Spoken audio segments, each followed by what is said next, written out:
Berikut ini adalah pajak yang dikelola oleh pemerintah pusat.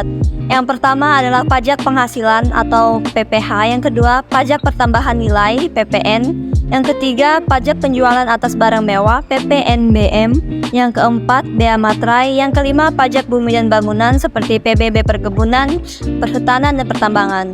Berikut ini adalah pajak yang dikelola oleh pemerintah daerah. Pajak provinsi terdiri dari Yang pertama, pajak kendaraan bermotor, yang kedua bea balik nama kendaraan bermotor, yang ketiga pajak bahan bakar kendaraan bermotor, yang keempat pajak air permukaan, yang kelima pajak rokok, yang kedua pajak kabupaten terdiri dari pajak hotel, pajak restoran, pajak hiburan, pajak reklame, pajak penerangan jalan, pajak mineral bukan logam dan batuan, pajak parkir, pajak air tanah, pajak sarang burung walet, pajak bumi dan bangunan pedesaan dan perkotaan, dan yang terakhir adalah pajak perolehan hak atas tanah atau bangunan.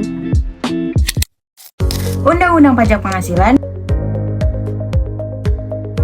dan aturan pelaksanaannya menentukan jenis penghasilan yang dikenakan PPh. Salah satunya adalah PPh pasal 21 dan pasal 26. Apa saja sih isinya?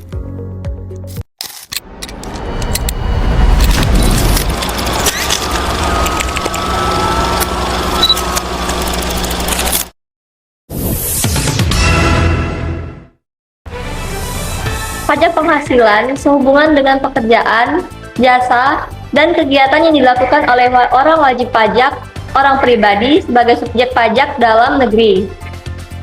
PPh pasal 21 adalah pajak atas penghasilan berupa gaji, upah, honorarium, tunjangan, dan pembayaran lain dengan nama dan dalam bentuk apapun sehubungan dengan pekerjaan atau jabatan, jasa, dan kegiatan yang dilakukan oleh orang pribadi sebagai subjek pajak dalam negeri. Artinya, ketika kamu menerima gaji bulanan atau honor dari hasil kerja kamu di perusahaan, sebagian dari jumlah itu akan dipotong sebagai pembayaran pajak oleh pihak perusahaanmu. PPh pasal 26 bersifat internasional. Ini dikenakan pada orang asing yang bekerja di Indonesia atau mendapat penghasilan dari Indonesia. Misalnya, bagi mereka yang adalah ekspatriat atau freelancer dari luar negeri yang beroperasi di Indonesia, mereka juga harus membayar pajak. Bagaimana dengan tarif pajaknya? Nah, di PPh pasal 26, tarif pajaknya bisa mencapai 20% dan bersifat final atau sesuai dengan ketentuan persetujuan penghindaran pajak berganda atau P3B yang berlaku antara Indonesia dan negara atau yurisdiksi domisili wajib pajak luar negeri. Pajak penghasilan nomor 36 tahun 2008, penghasilan tidak kena pajak merupakan jumlah pendapatan WFP atau wajib pajak orang pribadi yang dibebaskan dari pengenaan PPh pasal 21. Contoh penghasilan yang tidak dikenakan pajak adalah uang pensiun, uang tunjangan hari tua, uang duka cita, dan beberapa jenis beasiswa. Penghasilan tidak kena pajak dapat diklasifikasikan menjadi beberapa jenis, antara lain, yang pertama ada penghasilan yang dikecualikan dari pajak. Beberapa jenis penghasilan seperti zakat, sedekah, dan hadiah yang diterima oleh individu biasanya dikecualikan dari pajak penghasilan. Yang kedua, ada penghasilan yang dikecualikan berdasarkan undang-undang. Beberapa jenis penghasilan tertentu mungkin dikecualikan dari pajak berdasarkan undang-undang, seperti insentif pajak atau penghasilan yang diperoleh dari investasi tertentu. Yang ketiga, penghasilan yang dikecualikan berdasarkan status tertentu. Penghasilan yang diperoleh oleh pihak-pihak tertentu seperti lembaga amal, yayasan, atau badan usaha yang memiliki status khusus mungkin juga dikecualikan dari pajak. Yang keempat, penghasilan yang dikecualikan berdasarkan jumlah tertentu.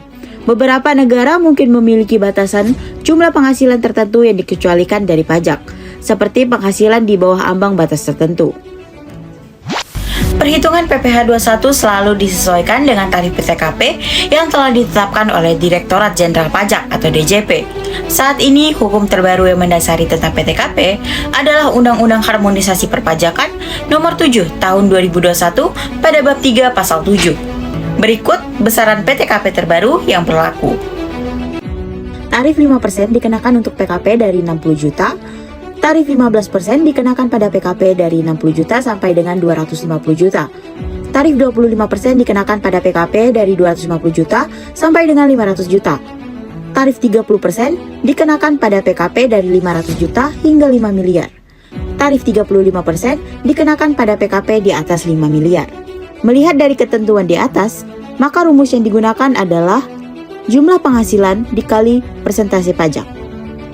Adapun 3 metode perhitungan PPh 21 yang diatur oleh DJP dalam hal menghitung gaji bersih yang diterima oleh karyawan. Yang pertama, metode gross atau gaji kotor tanpa tunjangan pajak. Metode ini diterapkan bagi pegawai yang menanggung PPh 21 terhutang sendiri. Ini berarti gaji pegawai tersebut belum dipotong PPh 21. Dengan contoh perhitungan sebagai berikut. Selanjutnya adalah metode gross up atau gaji bersih dengan tunjangan pajak. Diterapkan bagi penerima penghasilan yang diberikan tunjangan pajak atau yang gajinya dinaikkan terlebih dahulu sebesar pajak yang dipotong, dengan contoh perhitungan sebagai berikut. Dengan metode net diterapkan bagi karyawan yang mendapatkan gaji bersih dengan pajak ditanggung perusahaan, dengan contoh perhitungan sebagai berikut. Adapun rumus perhitungan pajak PPh pasal 26 yaitu 20% dikali dengan penghasilan bruto atau P3B, dengan contoh perhitungan sebagai berikut.